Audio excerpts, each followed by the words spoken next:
So turning to you, Ben, back again, what are your learnings when you're trying to implement the strategies? Yeah, thanks, Vicky. So the major takeaway was one really of humility. So as an organization, we really prided ourselves on working with disabled people every day. Our values are really around care and respect. We talk to employers, as I said earlier, about access and inclusion. And so I think our expectations going into and coming out of the ILO process were, well, we're great at this. We're really good. We understand, these people. We work with them every single day.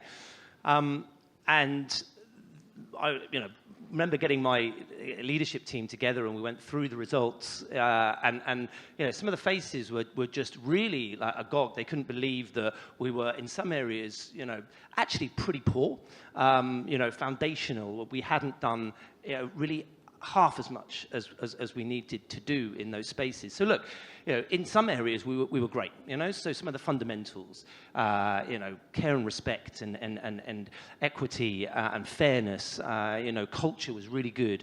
So there's a lot that we could celebrate and a lot we could pat ourselves on the back and say, yeah, we're good at that. But there were real fundamentals, and just stepping to one side around the benefit of the ILO framework is that it really goes into detail. There is real searching questions which prompt really sort of deliberate answers that, as an organisation, make us say, well, we are not doing that, and we don't have any evidence of that, and therefore, we cannot say that we are even a practitioner in that space.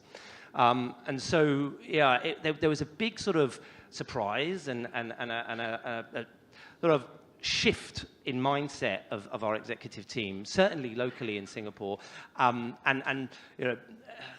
a lot of very proud managers in my team. They were looking at more mature businesses like Australia and like the UK, that were able to evidence a lot of this stuff, and we had to sort of swallow some of that pride.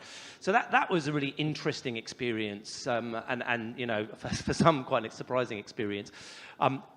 Just picking up on what Sebastian said, what we took then from that is we need a top-down and a bottom-up approach. So we needed to really be honest with ourselves and say, okay, this isn't just about me driving this and the executive driving this. This is about us coming together as a whole business and affecting cultural change. And so we did a few things immediately. So we set up an Access and Inclusion Committee straight away, and we brought in members of our frontline team, members of staff that have disabilities, as well as executives. And we were really well supported, as I said earlier, by our global access and inclusion team. We meet quarterly now, and we've developed an action plan off the back of the ILO. And what we've tried to do is keep our goals simple and realistic, right?